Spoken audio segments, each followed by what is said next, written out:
video about diet and exercise bullshit.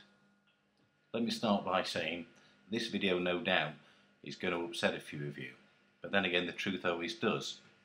What I'm not saying though during the course of this video is that diet and exercise is bad for you. On the contrary, it's important to promote a healthier lifestyle. However, as a form of weight loss for people who suffer from obesity, it's a complete waste of time.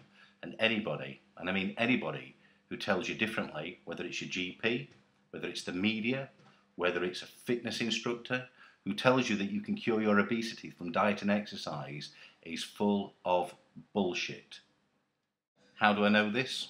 Well, I've made it my business to know this over the last 10 years. Why? Because I suffer from obesity.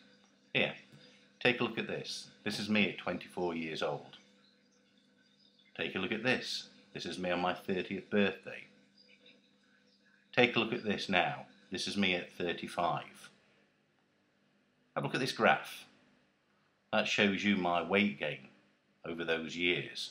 And as you can see, I now struggle with my weight and suffer from obesity. And I wanted to know why. What was it about my lifestyle that had changed? What was it about me that had changed? That suddenly I went from a fit, healthy person who used to teach sports sciences and have a healthy, active, outgoing lifestyle. Why did I suddenly become fat? Don't know. So I made it my interest to try and find out a little bit about it. Here's what I learned. The first thing I learned is that society is full of prejudice against obesity. Have a look at this fella. Who's this? Yep, that's Fat Bastard. Okay, Fat Bastard from modern culture. Now, where else would you be able to call somebody something bastard? If I called somebody Black Bastard? I think that'd be wrong. So how come we can call people Fat Bastard? Interesting, isn't it? How society sees fat people as somebody they can make a mockery out of. Interesting. So why is it okay to make fun out of obese people? I'll tell you why. It's because people think it's self-inflicted. That somehow fat people don't know how to say no. And what they want to do is lounge around and do nothing except fill their face full of burgers.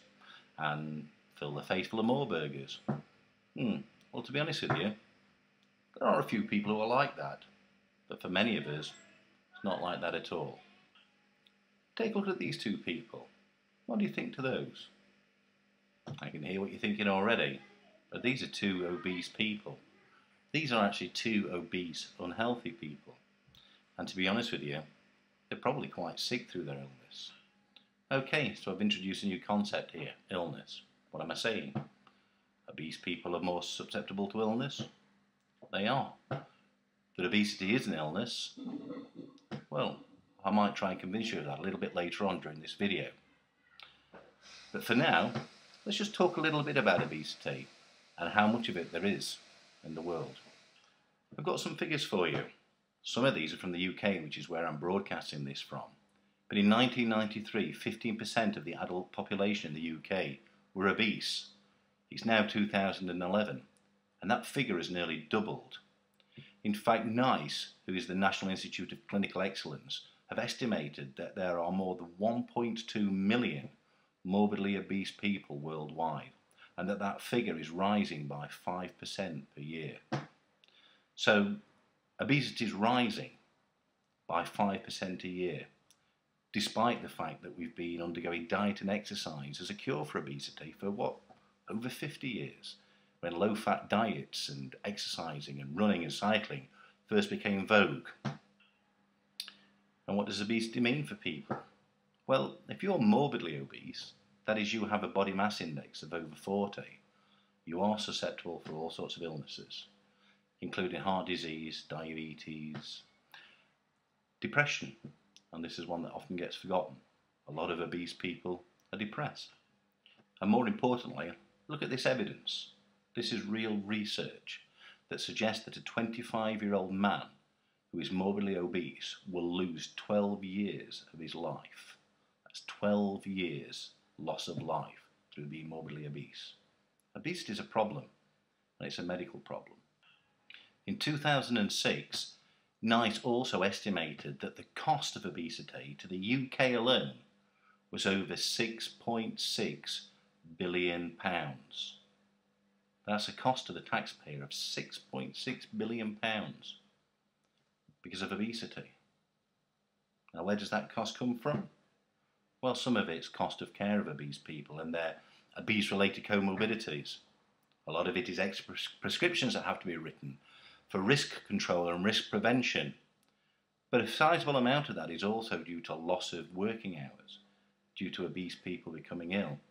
So, harping on a bit about obesity here, but it's a medical problem.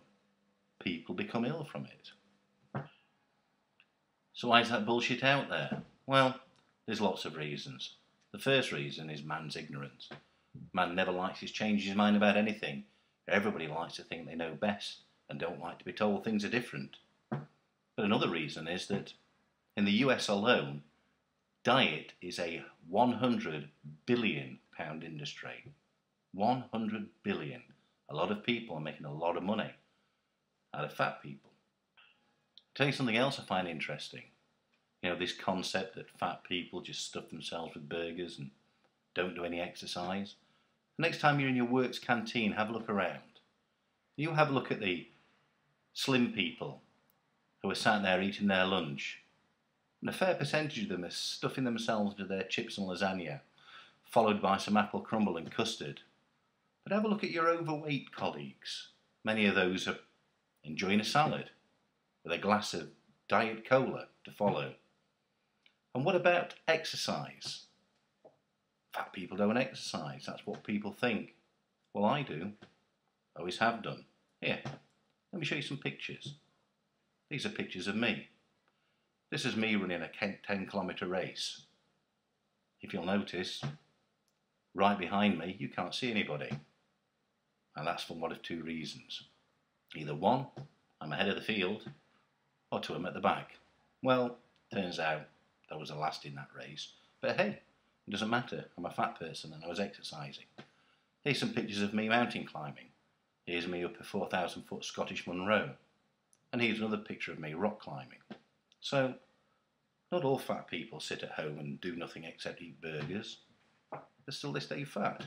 That's interesting.